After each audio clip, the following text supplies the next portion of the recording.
लोगों ने उसे चुप रहने को कहा। अब उसकी आवाज लाखों कमाती है। इस चैनल में आपका स्वागत है। आज की कहानी सिर्फ करियर बनाने की नहीं है, बल्कि उस आवाज को खोजने की है जिसे दुनिया ने दबा दिया था। अगर आपको कभी लगा है कि कोई आपको सुनता नहीं या आपने खुद को रोक रखा है, तो ये कहानी आपको उम्मीद देगी। आखिर तक जरूर देखिए। कृष्णा हमेशा से ही बहुत शांत थी, लेकिन वो उसकी पसंद नहीं थी, मजबूरी थी। वो एक ऐसे घर में पली बढ़ी थी जहां लड़कियों को ज्यादा बोलने की इजाजत नहीं थी, खासकर मर्दों के सामने।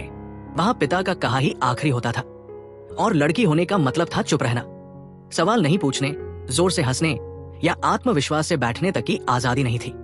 तो कृष्णा चुप रही, हमेशा सुनती रही और अंदर ही अंदर सिमटती रही। लेकिन चुप्पी भी अपने अंदर कुछ गहरा उगा देती है। जब पापा घर पर नहीं होते तब घर थोड़ा खुला खुला लगता था। तब वो टीवी ऑन करती, कार्टून, एनिमेशन, फिल्में। लेकिन वो सिर्फ देखती नहीं थी, वो उन किरदारों को बन जाती थी। उनके डायलॉग्स बोलती, आवाजें बदलती, एक्टिंग करती। वही उसके लिए आजादी का एहसास था। वहां कोई नहीं कहता था कि शांत रहो, वहां उसकी आवाज मायने रखती थी।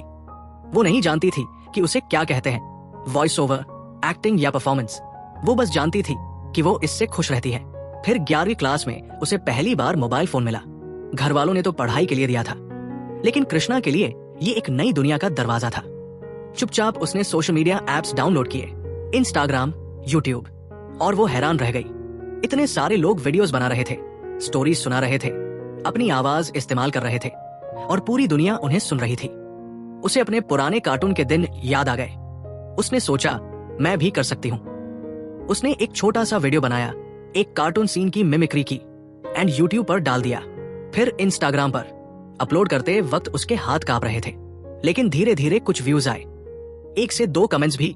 किसी ने लिखा, नाइस वॉइस। वो थोड़ा मुस्कुराई। फिर उसने और वीडियोस बनाए, 4, 5, लेकिन ज्यादा व्यूज नहीं आए, कोई खास रीच नहीं मिली। धीरे धीरे डिसअपॉइंटमेंट होने लगा। उसने ऑलमोस्ट छोड़ने का सोच लिया।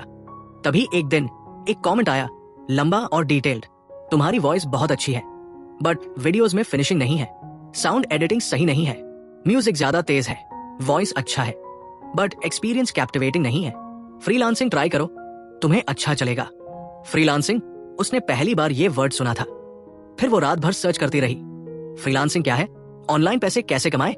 उसने फाइवर और अपवर्क जैसी वेबसाइट्स को समझा, अकाउंट बनाया, वॉइस सैंपल्स अपलोड किए, जैसे कि food narration, travel script, cartoon mimicry.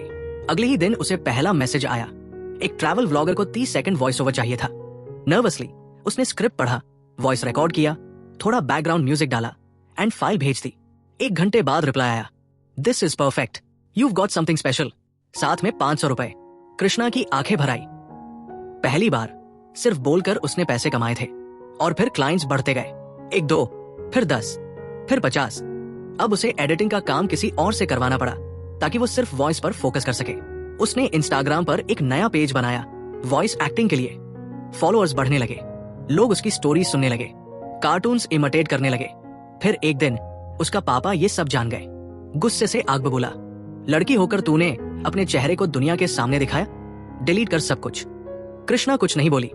उसने कभी भी पापा से नजर मिलाकर बात नहीं की थी, लेकिन उस दिन उसने चुपचाप बैग पैक किया। कोई लड़ाई नहीं, कोई बहस नहीं, बस एक फैसला। वो आवाज जो सालों से दबा दी गई थी, अब चुप नहीं रहने वाली थी। वो घर छोड़कर एक छोटा सा रेंटेड रूम लेती है। वही कमाई से वो कम नहीं थी, क्योंकि अब उसकी वॉइस ही उसकी इनकम थी।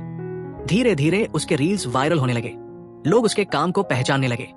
फिर एक दिन एक एनिमेशन कंपनी ने कांटेक्ट किया, न्यू शो का लीड कैरेक्टर उसी की वॉइस में चाहिए था।